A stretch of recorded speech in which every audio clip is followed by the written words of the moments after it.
Robert is my very capable assistant here. Fellow Toastmasters, Mr. Toastmaster, yes, it's great to be here. Today I'm going to tell you about public enemy number one. Public enemy number one is out in the Black Hills and in the pine forests of the West is the pine bark beetle. It doesn't look that nasty, really, does it? It doesn't look that bad. But the damage that it causes, Robert, is incredible. This is the Black Hills here. It's a photo out of a helicopter, which I was not on. But I was out there on vacation recently. This is the Harney Range of the Black Hills, and it may be a little bit difficult to distinguish, but you can see big brown areas in here and a big brown area in here. That is where the pine bark beetle has been. It goes and it kills pine trees, and it hangs out in mature, older forests. Here's another shot of the Black Hills, and it really isn't turning out great coloration, but again, there's a bunch of brown in here, a bunch of brown in here. This is Harney Peak, the highest point in the Black Hills, where I walk. The links that I will go to bring you stories is just incredible here in Toastmasters. But the pine bark beetle is causing tremendous damage in out in the West. Here's the area where the mountain pine bark beetle is causing trouble, and you can see Oregon, Nevada, California, Wyoming, Colorado, Washington, all the way up into Canada. The area is absolutely incredible.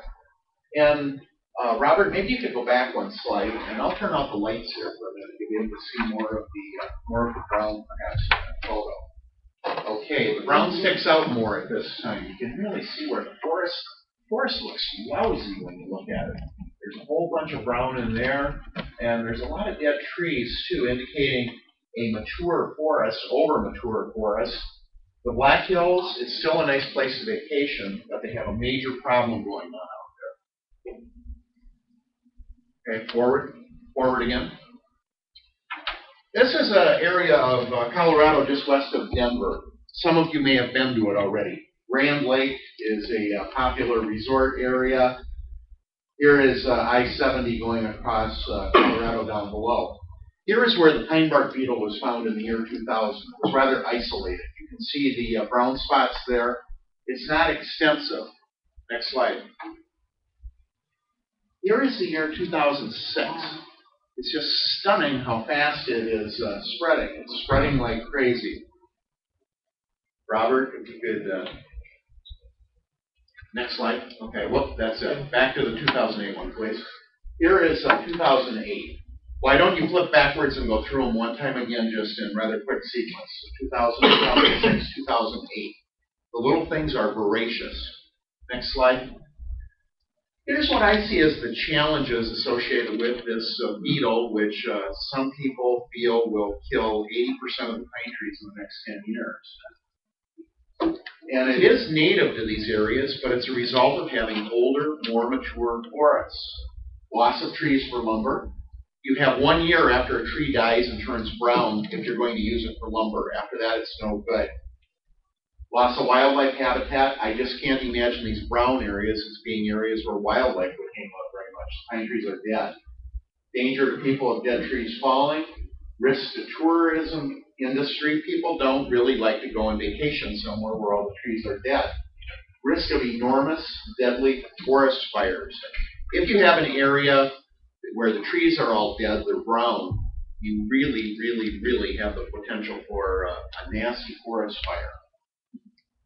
Another challenge that I see is that it's difficult to have fire and logging policies to deal with the beetle due to a variety of landowners and land policies.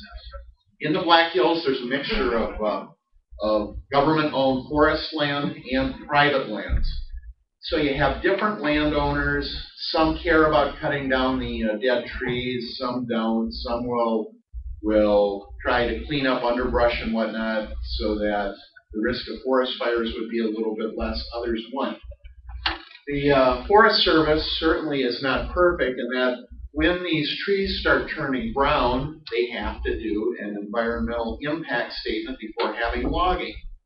2 years to do a environmental impact statement on the quick end and have logging take place. And it's just too long because of the rate at which these infestations are spreading. So it's a real issue. Some private landowners, they don't really give a damn and don't care and don't really wish to participate. It's their land. What do you do? It's a real issue. How do you have a coordinated effort when there's a checkerboard pattern of Forest Service land and private land? It's a big, big issue. Next slide. This is Yellowstone in 1988. Here's an example of a crown fire, which gets going up in the upper levels of the trees.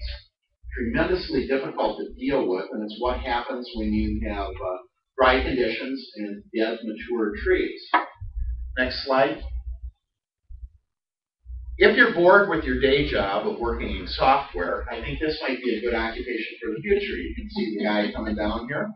Has the face mask on and everything, parachuting down, forest fire fighting. That'd be something if your day job becomes dull.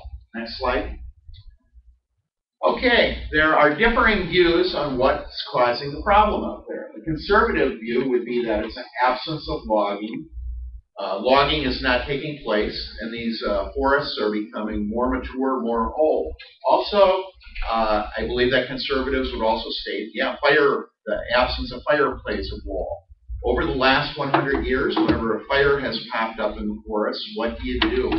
You go and you put it out. If you put it out, the amount of fuel builds and builds and builds and builds.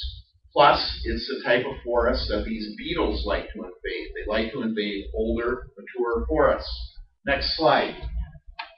Okay, the conservative view allows for logging. And the logging equipment nowadays, this is not a pine forest in the background here, but the logging equipment is really cool, where you bring in a piece of equipment that has a big hydraulic arm on it, and there's a saw down in this area. When you go up to a tree and you go to cut it down, it only takes 1 second for this saw blade down on the bottom of here to cut through the tree. At that point, you can lift the whole tree and you can move it wherever you want to and lay it down. At that point, other logging equipment comes in to drag the tree away. But it's no longer people out with a chainsaw cutting down trees. This deal here again, it grabs a hold of the whole tree. There's a saw at the bottom, chops it off, and it will lay it down where you want. Next slide, please. Now, the liberal view of the problem that is going on in the West, liberals would tend to believe that the absence of fire plays a role. But on the liberal side, the people who have that political viewpoint are not so much for logging, and they say that global warming plays a part in what is happening in the West. Next slide. Here, because of my lack of total knowledge on PowerPoint, I'm a little bit feckless. I lack total vitality when it comes to PowerPoint. I didn't get it to fit properly on this slideshot that I got off the internet. But off the internet, here's an example of the belief that global warming is causing the problems in the West. If the warming trend continues, the rest of Canada, this particular website was dealing with the issue up in Canada. As I explained, it's widespread. It's not just the Black Hills, it's a wide area. If the warming trend continues, the rest of Canada may soon experience the destruction of the beetle. They're having big problems in British Columbia. Next slide, Robert. Next slide is the end. Where do I think the truth lies? I believe that in these forest areas, you need to have a combination of logging and you need to have a combination of forest fires. Or you can't go and log everywhere because of terrain, so you need a combination of the two. I also believe that it's a big problem. There are so many vacation homes that are going into forest areas and private lands near forest areas.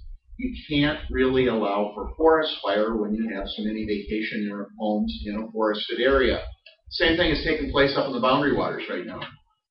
Up there, they don't have a problem with the beetle, but you get a forest fire going. They have 1,000 people up there trying to put it out. It seems like fire is part of the natural cycle of the forest. When you get out to the Black Hills, traditionally, forest fire has gone through every 25 years. Now, it just doesn't happen that often, so man is creating the problem. It's a big issue. The little bug that we saw is at the heart of it. It's a problem that's not going to go away. You're going to hear of destructive forest fires in the years to come because of the amount of dead wood that is in these forests out west. Mr. Toastmaster.